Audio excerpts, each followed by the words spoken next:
Ambassador Anderson Esebe. I'm the founder of Halumis Foundation Africa, convener, the National Legislative Conference. Yeah, we understand that this is not the first time you're putting up something like this. So what's the motivation?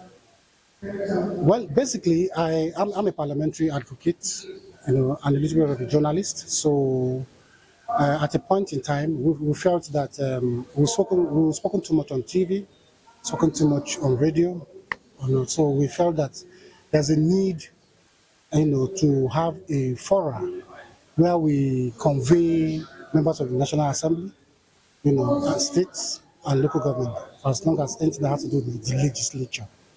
So we decided that there's going to be a platform where we call the National Legislative Conference, where we bring in major stakeholders, parliament, parliamentarians, stakeholders, the media, members of the civil society, to come on a burning issue, that affects Nigerians. Because us, in our foundation, what is most important to us, is the welfare of Nigerians, the unity of Nigerians. Whatever that will make Nigerians happy is what we are more concerned about. So, like you asked, this is the 6.0, although this is supposed to be the 7th edition, but last year, because there was a new government, so we needed to study it and probably see, where we can, push it from. Okay. And on this one, it talks about the energy mix. What do you hope to achieve? Well, basically, what we hope to achieve with it is what every Nigerian, hopes to, achieve with anything that is good, because the federal government has come out to tell us that CNG, that's compressed natural gas, is now an alternative fuel. So we sat down as an organization, dissected it, analyzed it, and we looked at it from a different point of view. We said, look, government has come to say that CNG is an alternative fuel. But unfortunately for us, most people don't even know about the CNG, and to us, we feel that even the CNG policy only exists in Abuja and Lagos. When you get to the grassroots, nobody knows about the CNG. All right, so we felt that there should be a forum like this where we will sit down and look at it very holistically and prefer solutions to it, and also look at the legislative framework, because it's not just coming up to a policy doesn't just happen by just a word of mouth. There must be some level of policy documents, all right? There will be some kind of a regulatory framework, that will make it happen, that will make it work, and all of that. So when you look at it, we invited them. We invited the CNG people. They wrote us and told us that they have an event today. Most of the people who are supposed to even give, the experts who are supposed to even look at it very critically and give us, a headway or a pathway, wherein except the legislators, who came to say, look, this is not the way to go. Yeah, CNG. And secondly, we also use this platform to launch an advocacy. And what's the advocacy? If CNG is an alternative fuel in Nigeria presently, then members of the National Assembly should be able to marry it. Marry it in the sense that they should be able to go back to their federal constituency and senatorial districts. We are advocating that each lawmaker in Nigeria should go back to his federal constituency and establish a CNG conversion center. Even if it's 3-3 at each federal constituency and senatorial district. In doing that, it will trickle down to the constituency, it will trickle down to the constituents, and all of that. That's the advocacy that we use this platform to launch today. And I can tell you, this platform doesn't end today. From next week Monday, we have written to the Senate President, we have written to the Speaker, we have written to the President of the Federal Republic of Nigeria, President Bola Ahmed Tinubu, to say that we want to have a one-on-one conversation with him to see how we can also help them. Because in terms of government enlightenment and all of that, is zero. So that's why we invited the DGNOA, and the DGNOA sent his director, who said he said he's not around, he couldn't make it, sent his director to come and also give us their own, because we feel that NOA is not even doing enough. Those who are saddled with that responsibility of disseminating the information on the CNG are not even doing enough. So we intend to work with them. We intend to, so that, because, like I said earlier, the welfare of Nigerians it's non-negotiable. Yes, it's non-negotiable. So that's why that's one of the things that we hope to achieve with this conference today. Thank you. Thank you very much. My name is Uzoma Kim Abonta. I reside in Abuja. I used to be a contemporary. Of course, your speech was apt. And what do you make of this conference and this time?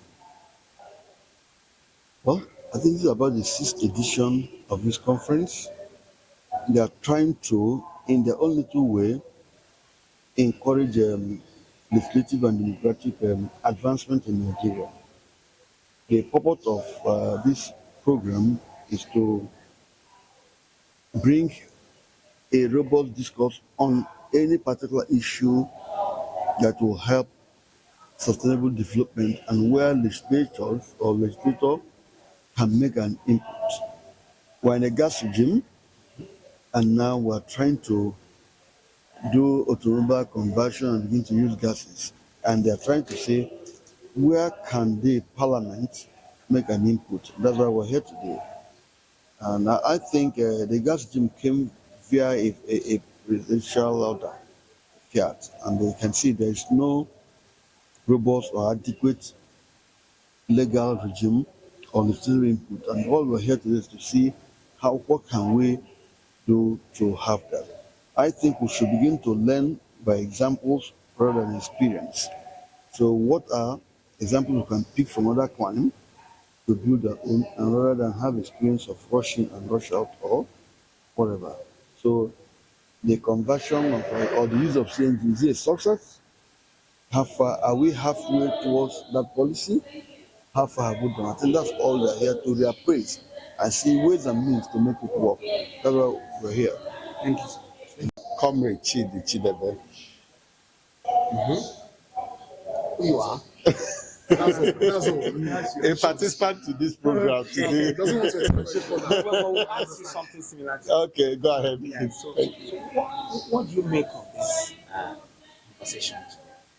Yeah, the conversation is very wonderful, and I think this is one way of trying to make contribution to the society, because what you're seeing here today is something that took a lot of preparation to gather ideas, opinions together and get all those number of resource persons to come and address some issues, and even getting up organizations working for government to come and listen to the people and have something to take back to the government.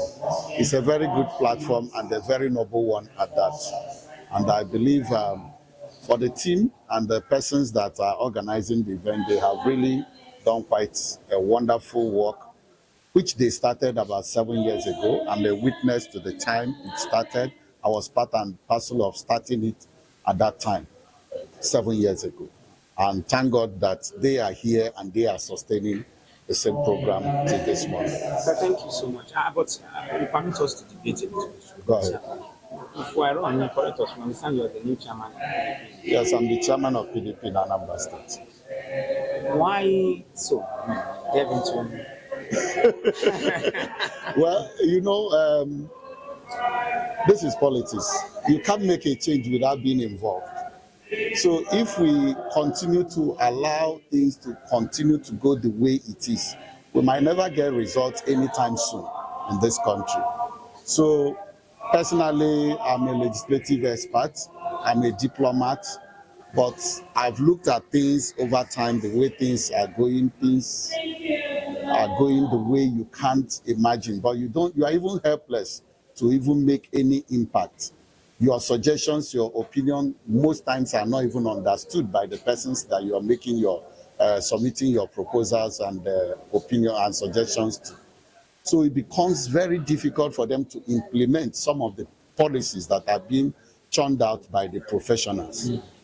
And I think I'm among those people who are professionals who have decided to delve into politics and see how we can also start to groom people along that line. Because at the end of the day, leaders are built along political party structure. Thank you. That is true. But now, it is being said as a concern that there have been worries, even at the national, and across the state levels too, that there is no viable opposition. Where are we? Well, PDP is the major, not the only, the major viable opposition in Nigeria today.